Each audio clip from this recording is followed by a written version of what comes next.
Hola, muy buenas tardes. Una tarde más en nuestros directos en red de Granada Digital. Hoy tenemos una charla muy sanitaria. La semana pasada tuvimos un evento donde reunimos a varios expertos del ámbito nacional de la salud.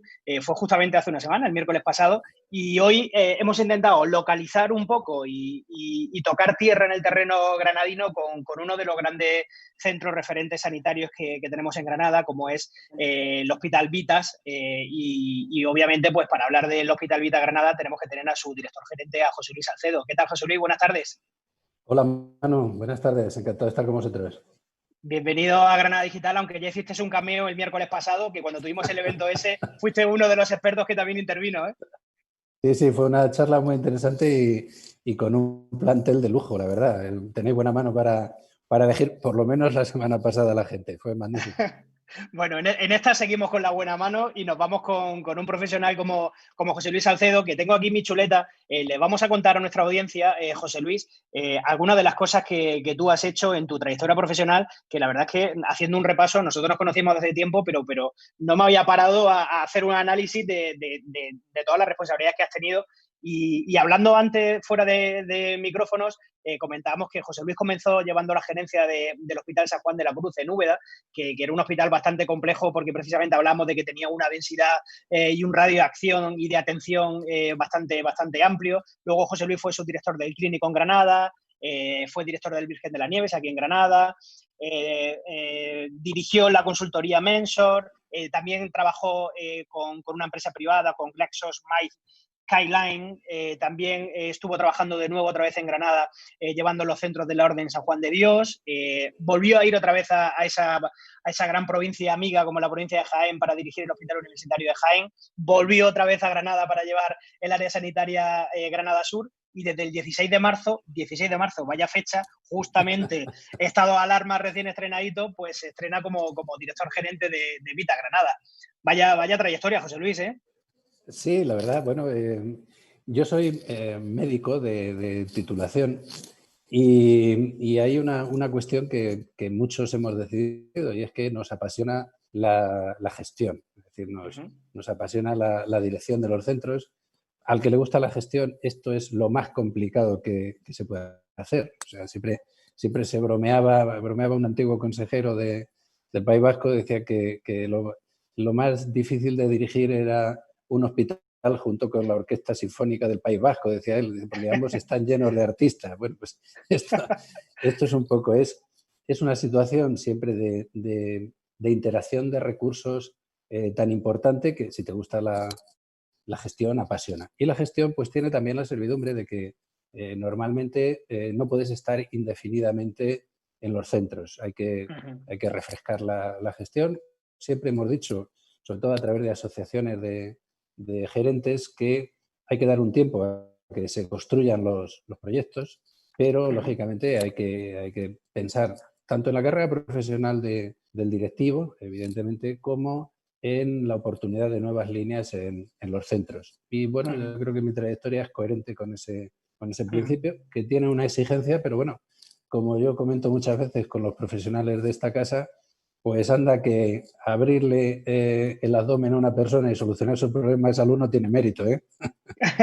Totalmente. Lo que pasa es que sí que es cierto que para poder gerenciar, para poder dirigir un equipo, José Luis, al final, si uno tiene un bagaje donde no solo es gestor, sino que también es médico, es doctor, como es tu caso, y conoce la medicina de base, pues entendemos que al final eso va a ser un elemento diferenciador que, sobre todo, aparte de la propia autoridad moral que también eso puede suponer con el resto de gente que tengas en tus diferentes trabajos por los que has pasado, diferentes puestos, aparte de eso también te da un conocimiento que es fundamental, ¿no? Para tomar decisiones, José Luis.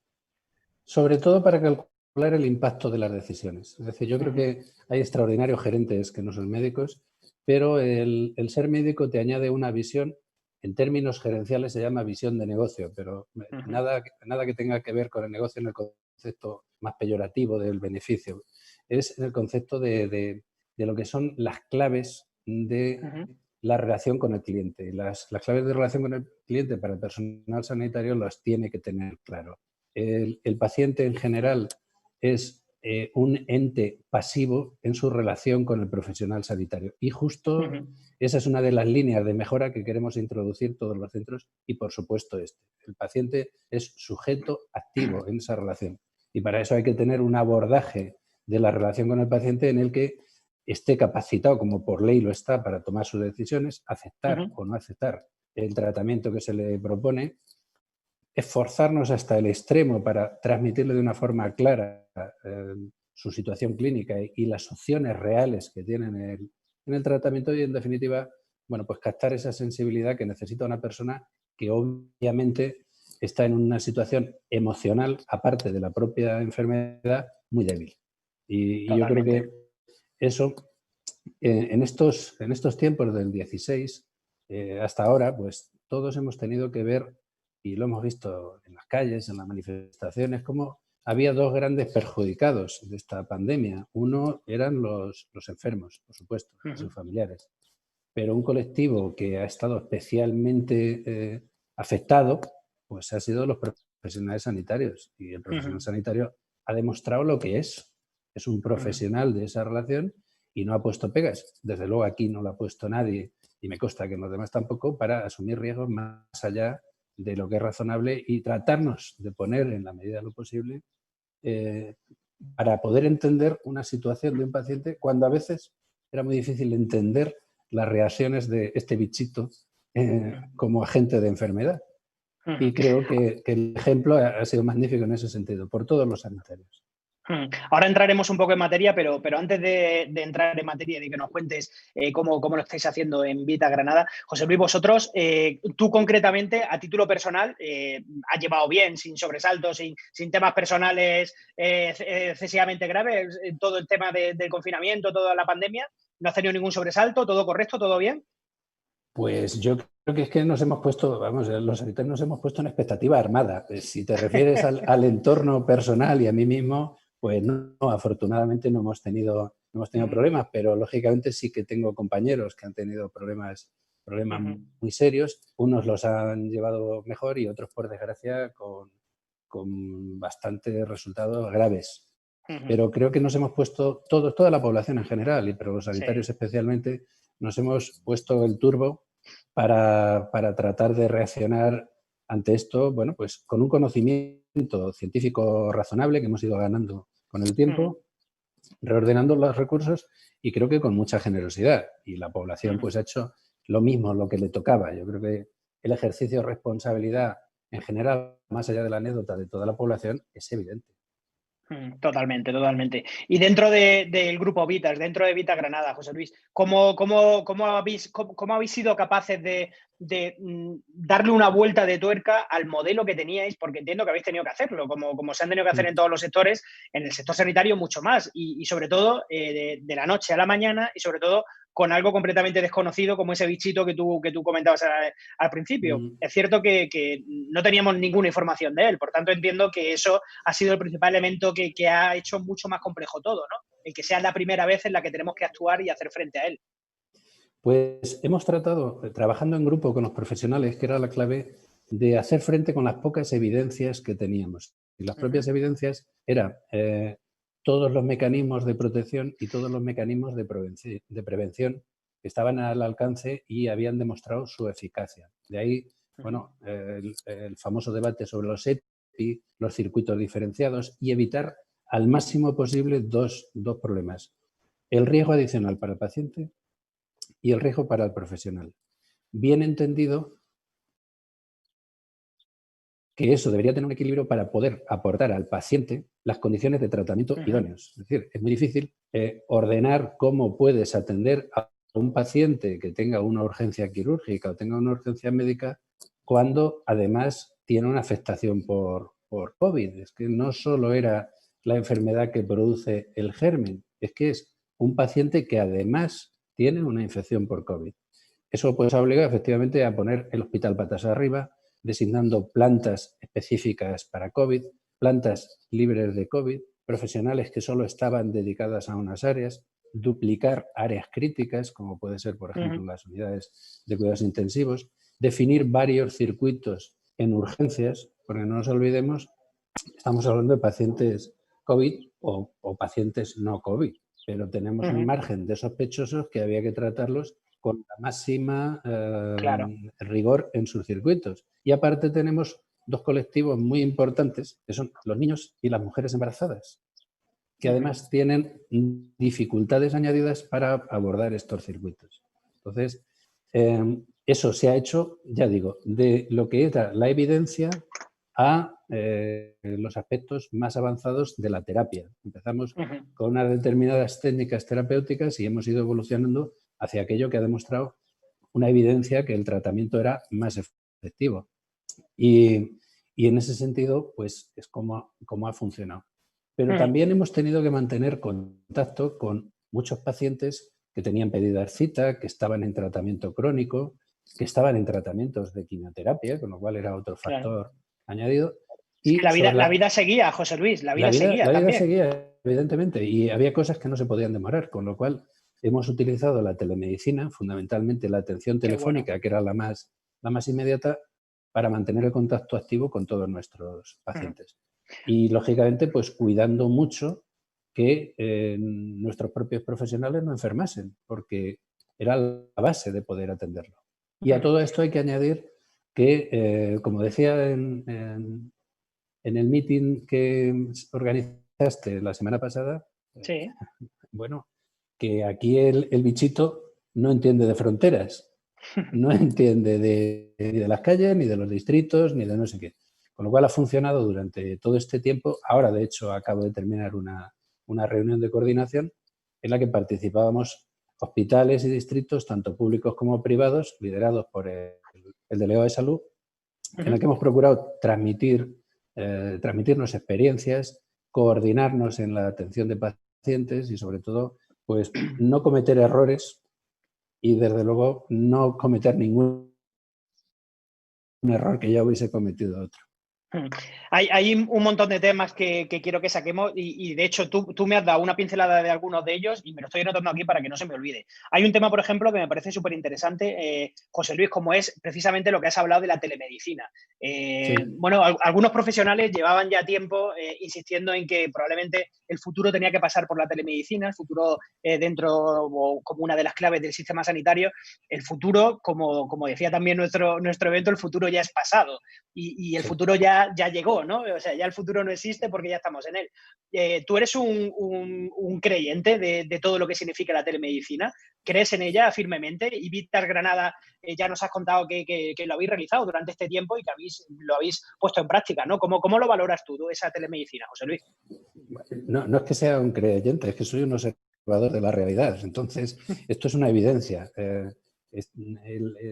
El tránsito tiene que ser, bueno, pues hace mucho tiempo, cuando yo era más joven, me decía un compañero, cuando seamos mayores vamos a ser inaguantables como pacientes con el nivel de exigencia que tenemos. Bueno, pues seguramente que cuando los nativos digitales se incorporen o tengan necesidad de determinados servicios sanitarios, no van a tener la costumbre que tenían nuestros padres ni nuestros abuelos. Lo que tenemos que hacer es prepararnos para esa realidad. La situación de la pandemia lo que nos ha dado es un punto más de alerta. Es decir, oye, es que puede haber circunstancias que desaconsejen un determinado nivel de visitas periódicas y se pueden arreglar de otra forma. Y yo creo que esa es una realidad. El Grupo Vitas está preparando sus propias plataformas de atención omnicanal para que, de alguna forma, ya lo estamos haciendo en las citas, lo estamos haciendo con telemedicina en áreas de diagnóstico por imagen. Por supuesto, estamos planteando aspectos vinculados a anatomía patológica y, sobre todo, el contacto con el paciente, eso que sea el profesional que lleva al paciente, el que de la forma más fácil para el paciente pueda, por lo menos, preguntarle cuál es su situación, cuáles son sus próximos pasos, qué nivel de autocuidado se le puede plantear a él y, bueno, eliminar todo lo que no sea aportación de valor para el paciente. Ujú. Dentro de las cosas que habéis realizado en estos meses, en estos 2 meses y pico, 3 meses que llevamos con este cambio de vida tan brutal que hemos tenido, habéis trabajado de forma práctica la telemedicina, como decías, y me parece también un elemento que también me resulta muy curioso, ¿no? ¿Cómo habéis llevado a cabo esos circuitos diferenciados donde, por un lado, sí que puede estar claro esos pacientes que ya son diagnosticados con COVID, pero por otro lado hay otros que tienen sospecha, como nos decías, donde también tenemos que trabajarlo con cuidado, porque también, como estábamos hablando antes, la vida sigue y el hospital sigue su curso y tiene pacientes de diferentes índoles, ¿no? Entonces, internamente, ¿cómo se proyecta y cómo se trabaja esos circuitos diferenciados dentro del hospital? Bueno, pues ya digo, fundamentalmente está por una parte, el acceso a las urgencias es el principal foco Ujú, y eso se hace en base a una estrategia de clasificación, de triaje de pacientes.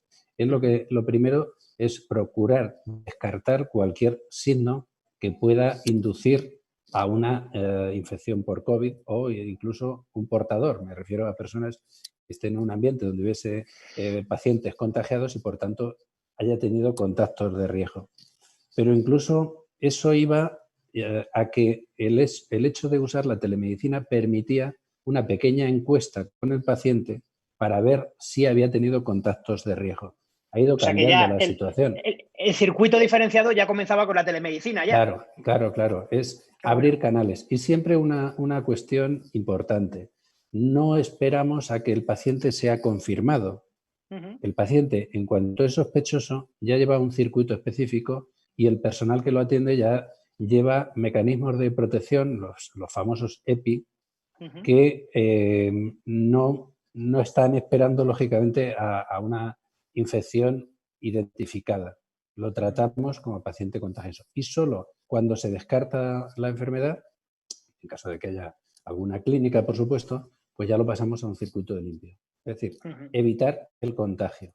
Te ujú. puedes imaginar lo que supone eso, ya he dicho, en urgencias hay al menos 3 clasificaciones distintas: urgencias generales, urgencia pediátrica, urgencia obstétrica. Por cierto, una buena noticia, hemos tenido más partos que en igual periodo del año pasado. O sea, Qué esto bueno. supongo que es bueno para la natalidad y quiero pensar, si me lo permites, que había confianza en las mujeres por el seguimiento que se estaba haciendo o por su propia Ujú, elección para venir con nosotros, lo cual está qué bueno. bueno. Pero a esos 3 circuitos básicos, pues le tienes que añadir que hay que duplicar los circuitos. Nadie está exento de un posible Claro. contagio. Si ya luego te vas a quirófano, te vas a plantas, te puedes imaginar, desde barreras físicas a la hora de acceder a determinados sitios, sistemas de protección, en fin, complejo, complejo. Ujú. Dentro de las cosas que ha seguido haciendo Vita Granada, analizando un poco durante todo este proceso, hace un tiempo atrás decidisteis reabrir vuestro centro de especialidades libre de COVID, Sí, ¿no? Y al final es, bueno, así un es. servicio a la ciudadanía que hacéis donde decidís que se puede reabrir y que puede estar en funcionamiento para darle servicio a todos los usuarios que así lo necesiten, ¿verdad?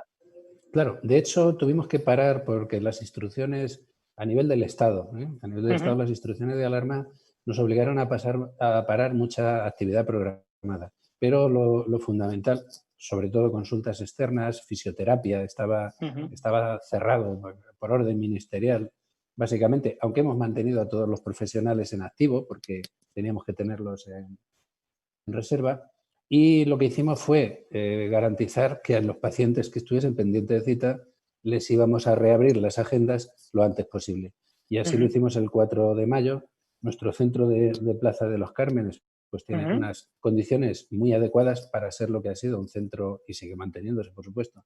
Es un centro ambulatorio, está ujú, funcionando de forma continuada por la mañana y por la tarde y tiene atención a varias especialidades y tiene consultas de enfermería, laboratorio, diagnóstico por imagen y es un entorno muy adecuado. También está en el centro de Granada, con lo cual pues, ujú, está próximo a lo que era el antiguo Hospital de la Salud. Es un poco casi el cariño por ese antiguo centro, pero también por tener dos posiciones muy accesibles, el hospital, por supuesto, y el centro ujú, Vintage.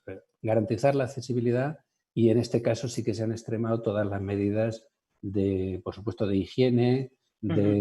de turnos para la hora de atención y seguimos con lo que te decía, pues llamando a los pacientes y advirtiéndoles de las condiciones, haciendo una pequeña encuesta para evitar cualquier riesgo. Sí que hay que decir una cosa, en este momento, pues la prevalencia de la enfermedad e incluso la prevalencia de la identificación de contactos es bajísima en Granada. Tuvimos un pico muy importante que ya veis que cada día pues mejora. En este momento, de hecho, en el hospital no tenemos ya, desde hace prácticamente 10 días, ningún paciente COVID ni hospitalizado ni en la unidad de intensivos y afortunadamente el riesgo, ojo, el riesgo de contagio bajado si mantenemos, lógicamente, las medidas adecuadas de distancia social y autoprotección, claro. Quiero que ahora hablemos un poco de esa desescalada, José Luis, pero antes de ello, a mí hay un tema que me preocupa un poco y que me gustaría saber cuál es tu opinión. Y es que se ha extendido, y yo creo que inicialmente con motivo, pero conforme pasa el tiempo, creo que debemos de ir perdiendo el miedo a que cuando uno tiene algún tipo de patología va al centro médico. Y se ha extendido. Inicialmente también era una recomendación también, donde se decía, oye, si no tienes algo urgente, no hace falta que vayas, ¿no? Aunque esto debería ser algo extensible en cualquier época del año, ¿no? Pero bueno, sí que es cierto que no es necesario si uno no se encuentra, no tiene ninguna patología concreta. En un momento con una pandemia, pero ahora mismo estamos en un momento ya donde tenemos que, yo creo, a mi juicio, que dar un mensaje favorable a que no hay ningún tipo de miedo, a que los centros están preparados, Vita Granada está preparado como tú nos estás contando, y ese miedo que puede tener alguna parte de la población, probablemente haya llegado el momento en el que tienen que ir perdiéndolo, ¿no, José Luis? Es cierto que hemos pasado unas circunstancias impensables hace 3 meses, por supuesto, y eso pues ha calado muy hondo en la población y más las que han visto algún suceso trágico pues en su entorno. Eso es normal. La paradoja se da que hemos trabajado desde los sistemas sanitarios, públicos o privados, en mantener un determinado contacto con los pacientes, porque lo que más tenemos ahora, bueno, la medicina avanza, por supuesto, y muchas enfermedades agudas las hemos transformado en enfermedades crónicas, que requieren un seguimiento. Y también hemos trabajado mucho en enfermedades o procesos tiempo dependientes, por ejemplo, el ictus, por ejemplo, el infarto agudo de miocardio, en fin, todos esos que conocemos, en el que el tiempo de demora es absolutamente vital, por supuesto, para la vida, pero también para la función o las posibilidades de recuperación del proceso. Estamos viendo que llegan procesos demasiado avanzados y hay estudios ya que señalan que esto, evidentemente no ha habido una epidemia de salud, con lo cual si la frecuentación en consultas sin urgencias ha bajado cerca del 90%, hay mucha patología retenida. Es decir, hay muchas molestias, hay muchos dolores que no se les está dando la adecuada atención. Entonces, estamos en un conflicto entre el miedo, ya en este momento yo creo que muy, muy racionalizado, entre el miedo a atender, entre acudir a un centro y, bueno, pues lo que sería razonable, pensar en el cuidado que necesita tu patología. Estoy hablando, obviamente, de patologías crónicas, pero es que las patologías agudas son tiempo dependientes. La demora en la atención puede causar problemas muy serios.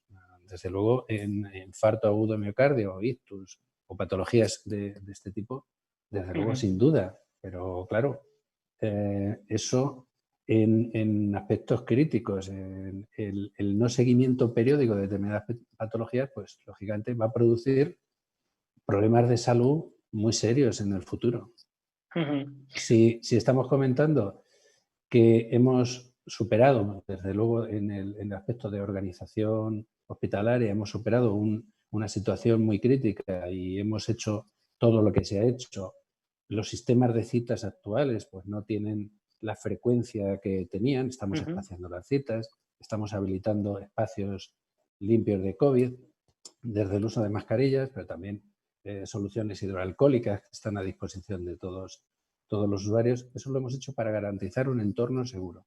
Y como garantizo que tenemos tanto interés en que sea seguro, que los propios profesionales no queremos asumir riesgos. O sea que, como se suele decir, el piloto es el principal interesado en que el avión no se caiga. Totalmente. Y la Totalmente. profesionalidad o sea, nosotros esta mañana estábamos analizando en la Comisión de Infecciones pues, los aspectos relativos a otras infecciones que normalmente hay en los hospitales. Es un factor siempre de preocupación continua. Y este lo es, tan importante como todos los demás y sin descartar ninguno. Deben de tener plena confianza y lo que deben de pensar es en su propia salud. Los centros están preparados para atenderlos con seguridad. Totalmente, pues ese es un mensaje muy importante que en cualquier ámbito, en cualquier sector actualmente, yo creo que ha llegado el momento en el momento de la confianza, ¿no? Tuvimos un momento donde lo que se nos pedía era que nos quedáramos en casa, que seamos responsables, tenemos que seguir siendo responsables, tenemos que salir a la calle haciéndolo de la forma más cívica y mejor posible y siguiendo las recomendaciones sanitarias, pero también tenemos que empezar a recuperar poco a poco la confianza y tiene que pasar pues desde el entorno hostelero, en el entorno del comercio, como por supuesto también en todo el entorno sanitario, donde poco a poco la gente tiene que ir entendiendo que se está preparado y que los profesionales tienen todo listo y preparado para poder atendernos si lo necesitamos. José Luis, tengo por aquí una noticia que te tengo que dar la enhorabuena, porque he leído que habéis conseguido la acreditación avanzada de la Agencia de Calidad Sanitaria de Andalucía, y creo que fue ayer mismo cuando la Sí, conseguisteis. sí, sí. Oye, enhorabuena. Sí, la verdad es que es especialmente satisfactorio que sean estos días. O sea, es magnífico. Lógicamente corresponde a inspecciones que se realizaron antes de la pandemia. Además, me lo acaban de pasar. Es muy bonito. Ah, mira, sí, sí. Y bueno, ya sabes que tenemos la acreditación, la certificación de calidad de la Joint Commission Internacional, que es, Sí. digamos, en el sector hospitalario la más prestigiosa del mundo. Esto fue el año pasado. Pero queríamos tener también la certificación avanzada de la Agencia de Calidad Sanitaria de Andalucía. Entre otras cosas porque, bueno, en términos de calidad no es incompatible una con otra, al fin y al cabo vienen a analizar aspectos parecidos, pero creíamos que era importante, puesto que hay un órgano evaluador y de acreditación tan importante en Andalucía, que por cierto no solo trabaja en Andalucía, trabaja en todo el mundo, tiene proyectos muy importantes en Europa, en Latinoamérica, en sitios tanto de fiar como incluso Alemania, por lo que conozco yo de... Es decir, es una organización muy seria y muy solvente.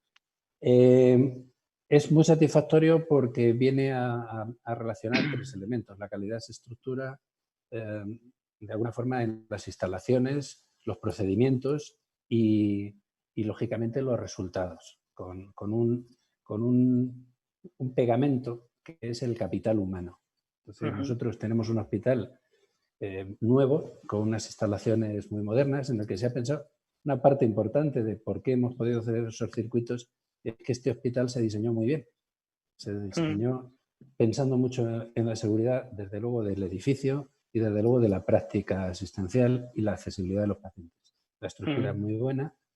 Los procedimientos, la agencia y la Joint Commission se han encargado de validarlos. Cuando lo validan analizan qué procedimientos tienes y si hay evidencias de que realmente los estás cumpliendo.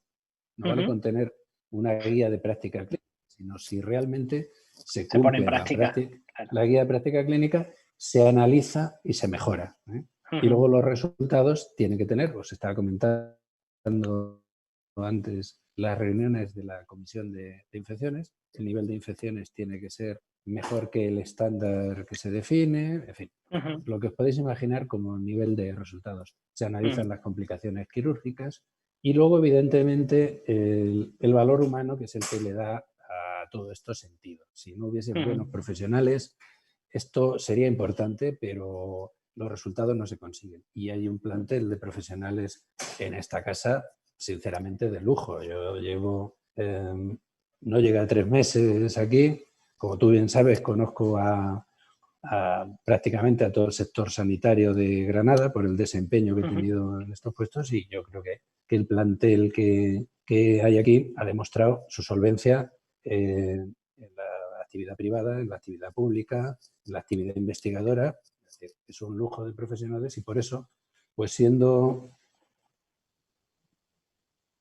siendo de alguna forma reconfortante esta certificación, lo es contar con el equipo humano. También una cuestión. Ambas certificaciones lo son para todo el centro, no para una sola unidad. Es decir, es especialmente difícil conseguirla para todo el centro y ambas se refieren a todo el centro. Qué bueno. Con lo cual, pues, es una alegría importante, es una responsabilidad muy, muy importante y, desde luego, mi agradecimiento a todos los profesionales, sinceramente, a mí me lo han dejado hecho. No me voy a poner medallas que no me correspondan, por eso insisto en la profesionalidad y la capacidad de la gente que lo ha conseguido. Ese gran equipo. Oye, pues enhorabuena a Vita Granada y a ese gran equipo que tú lideras. José Luis, son las 7:30. Para acabar, antes de acabar, ahí me gustaría, José Luis, te voy a meter a lo mejor en un pequeño embolado, pero yo creo que vas a salir bien. Yo quiero que tú me digas en qué destaca especialmente Vitas Granada. Es decir, imagínate bueno, pues que hay una familia que dice, oye, yo quiero dar el paso por primera vez y quiero trabajar con un centro privado porque sí, porque quiero ver qué es lo que me puede aportar. En este caso, ¿en qué destacaría Vita Granada? ¿Cuál es su mayor potencial que tiene? Bueno, pues casi tendría que ir por áreas. Es decir, nosotros tenemos una cartera de servicios que en algunos casos se parece a lo que tiene un hospital público y tenemos una cartera de servicios específica de la actividad privada. Entonces, bueno, nosotros tenemos unos excelentes equipos de cirugía plástica, por supuesto. Tenemos unos excelentes equipos de cirugía bariátrica. Tenemos unas magníficas ginecólogas que creo que tienen una parte de responsabilidad en esa confianza que decía en la atención al parto. El equipo de matronas está haciendo una labor fantástica. Tenemos unos equipos de traumatología impecables, es una de nuestras actividades de atención en volumen más importante. Tenemos un área de diagnóstico por imagen muy importante que ocupa medicina nuclear. Bueno, ¿qué decirte? Yo creo que seguramente me equivocaría o dejaría en el tintero demasiadas cosas, pero bueno, algunas de las características que te puedo decir, la oftalmología, estamos acreditados para trasplante de córnea. Esto pues no es muy frecuente en hospitales de esta dimensión. Y estamos muy vinculados fundamentalmente en general a la actividad quirúrgica. Tenemos 7 quirófanos, tenemos unas unidades de cuidados intensivos magníficas y lo han demostrado en este tiempo. Y luego hay un factor, sí, que yo creo que es diferencial y es pues la capacidad hostelera en el sentido de la atención en las habitaciones individuales, los elementos de confort, pues lógicamente en un centro nuevo y con estas condiciones pues son diferenciales, por supuesto. Muy bien, pues José Luis Salcedo, muchísimas gracias por estar con nosotros hoy en Granada Digital. Traslada la enhorabuena y las gracias a todo tu equipo por el trabajo que han venido haciendo en estos meses atrás tan complicados y oye, a seguir trabajando así de bien, José Luis, y sobre todo que consigamos generar de nuevo esa confianza que necesitamos generar en el ciudadano para que sobre todo entienda que los centros hospitalarios, en este caso Vita Granada, está perfectamente preparado para poder acoger a cualquier necesidad que se preste. Gracias, José Luis. No sé si nos dejamos algo, si quieres añadir algo. No, yo darte las gracias e insistir en ese aspecto. O sea, ya han abierto hasta los bares, afortunadamente. Y creo que es el momento de que todos pensemos en recuperar nuestra vida normal y preocuparnos por nuestra salud. La salud es algo que supera al COVID y supera los problemas infecciosos, que son muy importantes. No le quitemos importancia al tema. Pero la salud, hay muchos otros factores que no debemos de olvidar. La seguridad hoy de este centro, por supuesto que es mi responsabilidad, pero creo que de todos los centros de la provincia está garantizada para profesionales porque saben lo que tienen que hacer y van a cuidar de los pacientes con toda la generosidad y con todas las exigencias que se puedan esperar. Pues José Luis, tú sabes que yo venía del mundo del periodismo deportivo y decían que el fútbol es la cosa más importante de las cosas menos importantes de la vida. En este caso, la salud es la cosa más importante de las cosas más importantes. Yo creo que ahí no tenemos ninguna duda que sin salud no tenemos absolutamente nada. Así que con ese mensaje que nos trasladas, despedimos la charla de hoy. Te agradecemos de nuevo que hayas estado con nosotros. Invitamos mañana jueves a nuestra audiencia, que tendremos, como todos los jueves, una charla con empresas de la Asociación de Jóvenes Empresarios de Granada. Y el viernes tenemos un debate muy interesante con promotores de los principales festivales musicales de Granada. Son los principales festivales que tenemos, el Órbita, el Bull, el Cedin Rock, y son festivales que evidentemente pues, se encuentran ante un dilema importante, porque si no han tenido que cancelar porque se celebraba ya, tendrán que cancelar porque se celebra ahora en el próximo mes. Entonces eso es una disyuntiva complicada. Mil gracias por estar ahí, José Luis. Cuídate mucho y gracias por el trabajo que realizáis. A vosotros, y enhorabuena por estos programas que, desde luego, en los que he estado como espectador me ha encantado. Gracias, José Luis. Un abrazo a todos. Hasta luego, gracias.